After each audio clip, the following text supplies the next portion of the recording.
Hello दोस्तों, मैं आज आपको भक्त प्रहलाद और होलिका की कथा सुनाने आई हूँ।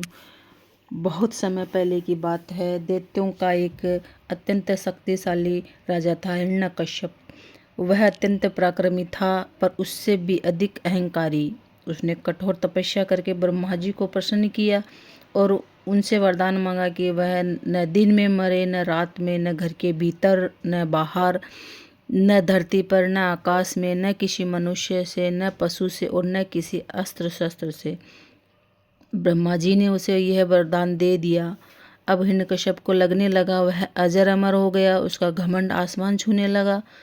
उसने अपने राज्य में आदेश दिया कि कोई भी भगवान विष्णु की पूजा नहीं करेगा, सबको केवल उसी की पूजा करनी होगी। उसी हिरण्यकश्यप के घर एक पुत्र का जन्म हुआ।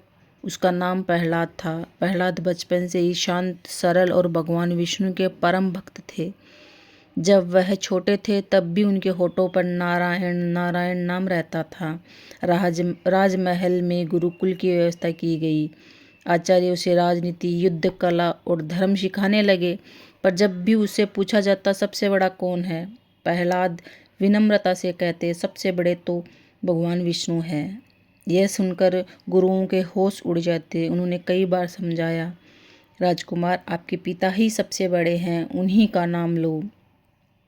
पर प्रहलाद मुस्कुराते हुए कहते, मेरे लिए तो हर जगह विष्णु ही है। यह बात जब हिरण्यकश्यप को पता चली तो उनका क्रोध भड़क उठा। उन्होंने प्रहलाद को अपने सामने बुलाया। प्रहलाद, मैंने सुना है कि तुम मेरे शत्रु विष्णु का नाम जपता है। प्रहलाद ने निडर होकर कहा, पिताश्री, भगवान विष्णु सबके स्वामी हैं, वे आपके भी स्वामी हैं। यह सुनते ही हिरण्यकश्यप का चेहरा लाल हो गया। उसने सैनिकों को आदेश दिया, इसे समझाओ और यदि न माने तो दंड दो। प्रहलाद को तरह तरह की यातनाएं दी गई। कभी ऊंचे पर्वत से गिराया गया पर वे सुरक्षित रहे। कभी विषैले सांपों के विष डाला गया पर सांप शांत हो गए। कभी हाथियों से कुचलवाने की कोशिश की गई पर वे बच गए। हर बार प्रहलाद आंख बंद करके भगवान विष्णु का नाम जपते रहे, नारायण नारायण।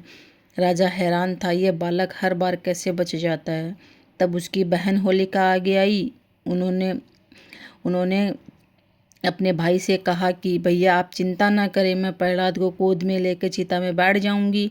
मैं तो नहीं जलूंगी पर बालक जल जाएगा। हिरण्यकश्यप को यह उपाय पसंद आया। एक दिन विशाल चिता तैयार की गई। चारों लोग इकट्ठा हो गए। प्रहलाद को बुलाया गया। होलिका ने मुस्कुराते हुए कहा, भतीजे, मेरी गोद में बैठ जाओ।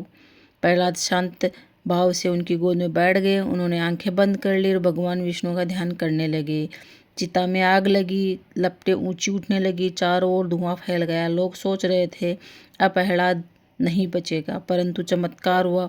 जैसे जैसे आग बढ़ी, होलिका का वरदान निष्फल हो गया। वह अग्नि में जलने लगी और प्रहलाद वे सुरक्षित थे। उनके चारों ओर एक दिव्य आभा थी जिससे उन्हें अग्नि बचा लिया। कुछ समय में होलिका भस्म हो गई और प्रहलाद अग्नि के बाहर निकल आए, पूर्णतः सुरक्षित। यह देखकर हिरण्यकश्यप क्रोध से उठा।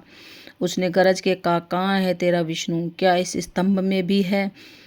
प्रहलाद ने दृढ़ स्वर में कहा, हाँ, वे हर जगह है। हिरण्यकश्यप ने गुस्से में आकर स्तंभ पर प्रहार किया। तभी स्तंभ से एक अद्भुत स्वरूप प्रकट हुआ, आधा मनुष्य आधा सिंह। ये थे भगवान नरसिंह अवतार। हिरण्यकश्यप का उन्होंने संध्या समय न दिन न रात, राजमहल की दहरी, न भीतर न बाहर, अपनी जांघ पर बिठाकर न धरती न आसमान और अपने नखों से न अस्त्र न शस्त्र हिरण्यकश्यप का अंत कर दिया। इस प्रकार ब्रह्मा जी के वरदान की सभी शर्तें पूर्ण हुई और अत्याचार का अंत हुआ। प्रहलाद अपने पिता की मृत्यु पर दुखी हुए, पर उन्होंने भगवान से प्रार्थना की कि उनके पिता की आत्मा को शांति मिले। इस घटना के बाद हर वर्ष फाल्गुन मास की पूर्णिमा को होलिका दहन किया जाता है। यह बुराई पर अच्छाई की विजय का प्रतीक है। अगले दिन लोग रंगों से होली खेलते हैं।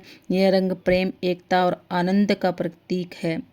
तो इस कथा का संदेश यही है, सच्ची भक्ति में अद्भुत शक्ति होती है। अहंकार और अत्याचार का अंत निश्चित है। जो सच्चे मन से भगवान को याद करता है उसकी रक्षा स्वयं ईश्वर करते हैं। भक्त प्रहलाद की अटूट श्रद्धा और होलिका के अहंकार की ये कथा हमें सिखाती है कि विश्वास, धैर्य, प्रेम से हर कठिनाई पर विजय पाई जा सकती है। इसीलिए हम होलिका दहन करते हैं ताकि अपने अंदर की बुराइयों को जलाकर नए जीवन की शुरुआत कर सके। धन्यवाद।